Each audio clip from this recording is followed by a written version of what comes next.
Okay, hello, welcome. My name is Anika Lundqvist, and I'm the founder of pedestrianspace.org, which is a platform and NGO devoted to issues of walkability, diverse issues of walkability to include walkable urbanism, access to public transit, green spaces in city, and much more, all related to urban resilience. And I'm here today, very happy to be here today with Faith Walker, who is the executive director, speaking of public transit, the executive director of RVA Rapid Transit, that's Richmond, Virginia Rapid Transit. And just briefly, before I turn it over to her and we get into questions, I can't even remember which post it was I saw, but I saw a post of yours and I think I immediately shared it on LinkedIn, sent you a connection Yeah. request. And said, wow, I got to talk to her. I consider myself an advocate, and I saw your advocacy immediately, of course, in a professional role as well, and then got into a bit of your media to see what you're doing with transit advocacy work, and was just really fascinated and excited to meet inspiring transit advocates all over, especially a fellow American as well. So welcome. If you would like to share just a brief introduction as well of yourself before we get into questions. Oh, absolutely. So thank you so much for having me. My name is Faith Walker. I'm the executive director for RVA Rapid Transit. We are a nonprofit here in the Richmond region. We advocate for frequent and far-reaching public transportation. We want to see buses go more places. I think one of the cool things about our city is we were the first to have electric streetcars in the entire world. So we were leading in transportation, especially within the United States. And then in 2011, there was a report done that ranked Richmond cities based their access to public transportation and jobs. And Richmond ranked a 92 out of 100 US cities. And so a group of clergy got together to form RV Rapid Transit to sort of mitigate some of that access because we ranked so low to be a capital city um, at the heart of our region, very close to DC, but also leading transportation a little less than 100 years ago. We have come back so far. And so that's what RVA Rapid Transit started to do, was to figure out a way that we can bring that access back. That's great. And I know it's a mission, as a fellow North American, I know the conditions there, and I know this is a issue across many cities, but you work so completely focused on Richmond. Richmond is very lucky to have you, I think.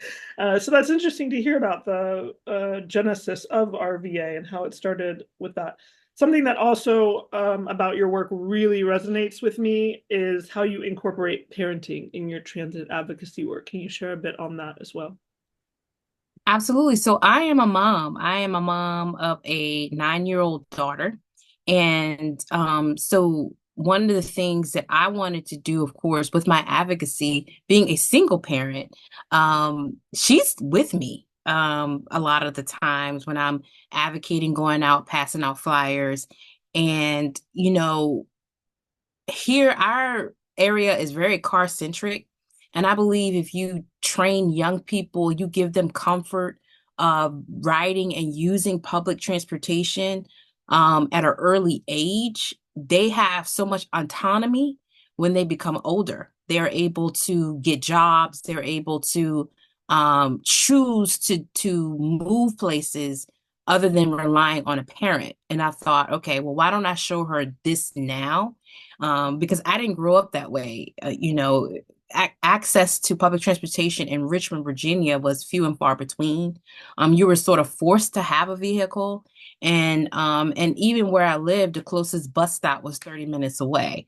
So I thought, okay, why don't I train and show my daughter how to use public transportation, how to use etiquette, and sort of I made some videos on showing, you can teach children a lot of lessons using public transportation.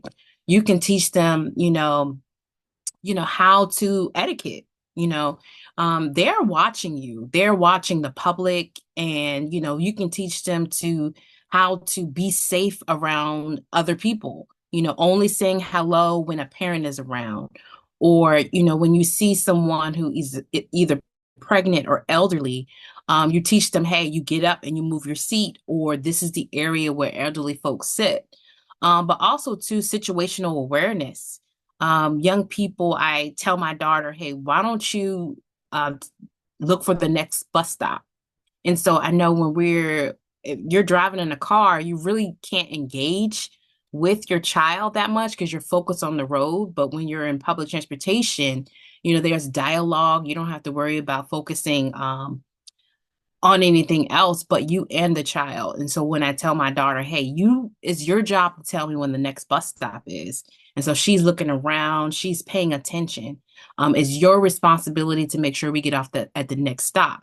And so I think this teaches young people how to be aware, especially in a day and age where we have so many tablets and we have so much technology. I think this is a way to train young people to be alert.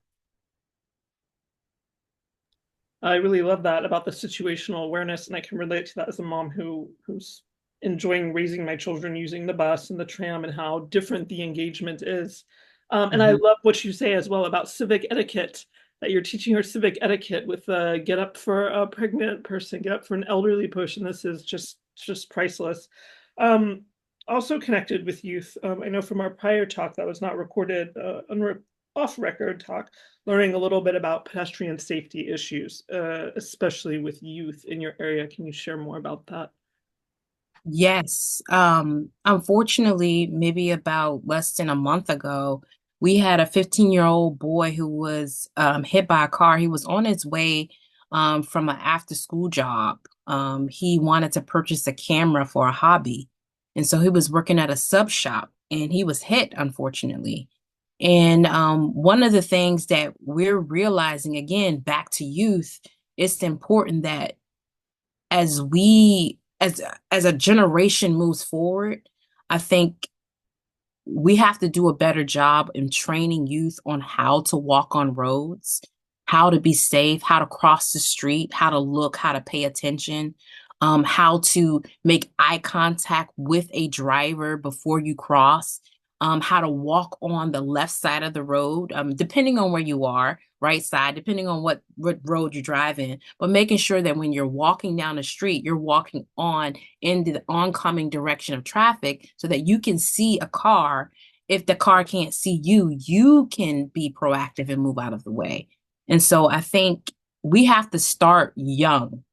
And so I'm so glad that I'm teaching my daughter this now because it sticks a little bit better. When they become adults, they'll be more aware and we can save some lives that way, I think. Yeah, it's about that saving lives aspect. Anything we can do to help people stay alive. Unfortunately, that's the sad situation out there, and Right. it's, as we both know too, the situation globally is often terrible. Of course, pedestrians should have right of way, but we're also in many ways fighting for our life just crossing Yeah. the street, and it's really really unacceptable. So I really appreciate people like you who are doing that work. More on youth. Any thoughts on getting youth more engaged? Things you're doing or look forward to doing? I look forward to we do a 5-week training course where we train adults on how to self-advocate. So basically, we teach adults that, hey, this is where funding comes from for the bus. This is who you talk to. This is the elected officials that sit on transportation boards. This is how you build a campaign. And so our goal is to take this to the youth in a way where we're, of course, um, encouraging pedestrian safety because when you're a transit rider, you're a pedestrian first.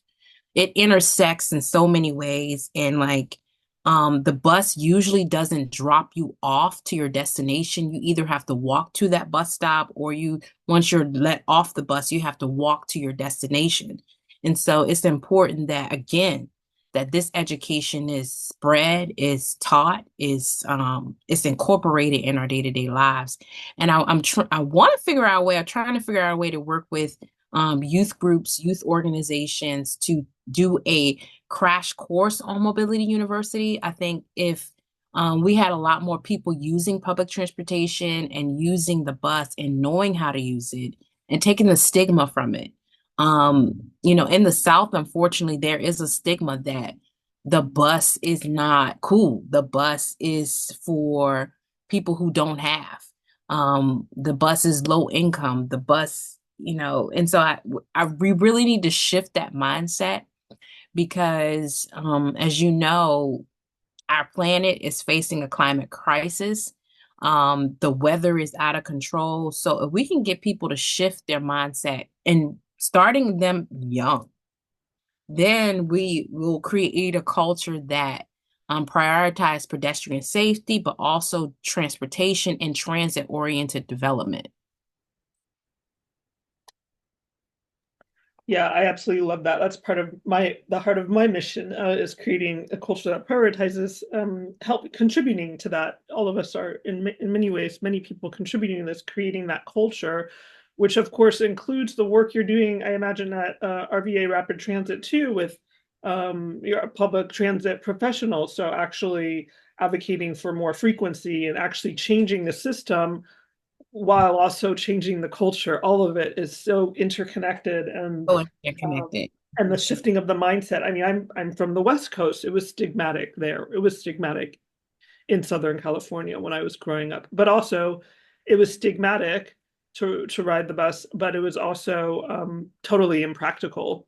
You Yeah. know, at least in my neighborhood, it was like, not practical, which then connected to the stigma. You end up on the bus because it's your last resort, not because it's practical, and that so needs that really needs to change. I know the States has a lot more suburban contexts and peri-urban, but again, it's why I'm interested to know people like you to find out, okay, where are the solutions? How are we making change? Because it's possible. But you already mentioned Mobility University, but I would love to hear more about that, where you're working to develop communities of advocates via these 5-week programs. I'm really curious. Maybe we'll round off with this question and topic because it's super interesting how that got started, how you conceptualized it, and how it's going now in the future of this Mobility University. Yeah, so we started off as a two-person team. Originally, actually myself. And I'm thinking, okay, I'm taking on this entire region, trying to shift the mindset, but I cannot do this alone. And when I went out and got conversations and had conversations with our actual bus riders to understand what the challenges were, what the needs were, I started to ask people, you know, what they want, what they need, and what they thought. And they really had no idea how to even get a line extended in their community, who to talk to. They just assumed that it would be customer service of the transit agency. And that's one way, but that's not the actual practical change way, That could be just a person answering the phone and just, writing on a chart. But how can you actually change policy? And bus riders just didn't know how to do that or had a clear pathway. So I'm like, if I'm doing this alone, I need a team. I need an army with me. And then also too, I didn't want to bring an army with me people needed to be educated.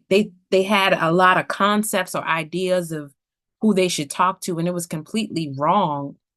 Transit governance and funding is completely complicated. So I have learned a lot. Even though I've done this class 5 times, I learn something new every time we do this cohort. We've graduated over 64 people through these courses. And so what we've done is we've gotten industry experts in different topic areas. We decided to break it down into 8 sessions and figure out a way. We thought 5 weeks was the perfect amount, but we wanted to give people strategies on how to change the system. And so we started off with how to tell a story. And really someone's story, someone's experience is really powerful. We could talk about statistics all day, death to death rates or any of that. That is definitely something powerful and can move someone. But if you can get someone in front of an elected official and say, hey, every time I walk to pick my daughter up from her bus stop, I feel unsafe. I feel we're dodging cars. She's afraid to walk to school. I'm afraid to take her to school and it's impacting my day. I have to wake up or I have to wake up at 5 a.m. to get to work and my shift starts at 8 a.m. and that's 3 hours that I have because the bus doesn't run frequent. It runs every hour. I can only work X amount of days a week or X amount of hours on an hourly pay because the bus doesn't come. I can't pay my rent. So these sort of stories, I believe, is what change, not just change people mind, but we want to change people's hearts. And so that's one of the things that we focus on is like, let's change the heart of decision makers. Change the heart of policymakers. Um, and so we really focus on storytelling and how to write a public comment. How many 250 characters is how many minutes or how many words? So when you get in front of a policy decision maker or you're speaking at a board meeting, you know exactly, you know to say, introduce yourself, say your talking points and how to break down your talking points within a 2 minute time frame and then thank them. And so we really strategize on how to be effective when you're in front of decision makers or when you're doing public comment. And so yeah, that's some of the sessions and courses that we do, but then we also have a graduation at the end. I really do believe in the ceremony part because at this point people have spent and they're gems. You know, you spent 5 weeks, 8 sessions learning about public transportation. You deserve to be celebrated. So at the end, we have a commencement speech. We have uh what is it? Hors d'oeuvres, reception, and yeah, and a graduation. Mhm. I think I saw a recent post. You just had a ceremony, right? I think I saw a post by you. You Yeah, graduated. we just graduated 14 folks last Wednesday, and we had some people out of state. We had our first out of state graduate all the way from Atlanta, Georgia, 8 hours away.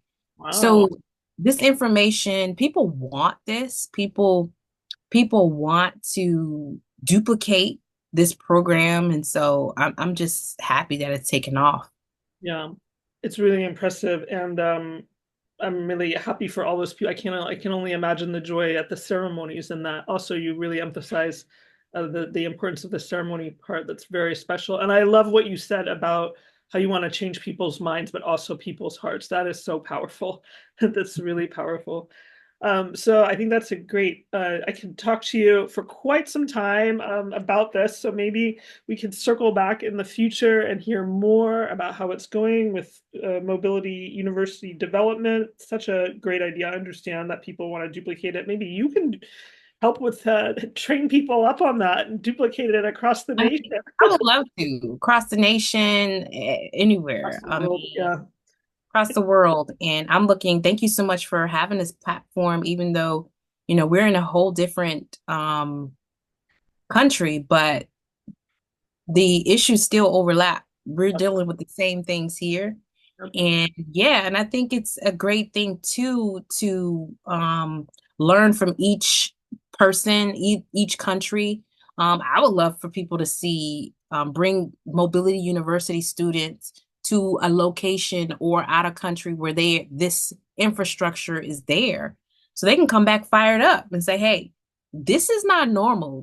We can live in a better place. We can have accessibility. We can have better walking." Let's visit somewhere else to see what they have done and then bring it back to our city. So, hey, let's partner up. Oh, I'm all about that. So we have a lot to talk about. So stay tuned, Yeah. everyone. See next time. And Faith Walker, also what a name, perfect. So thank you for today. All right. Thank you so much.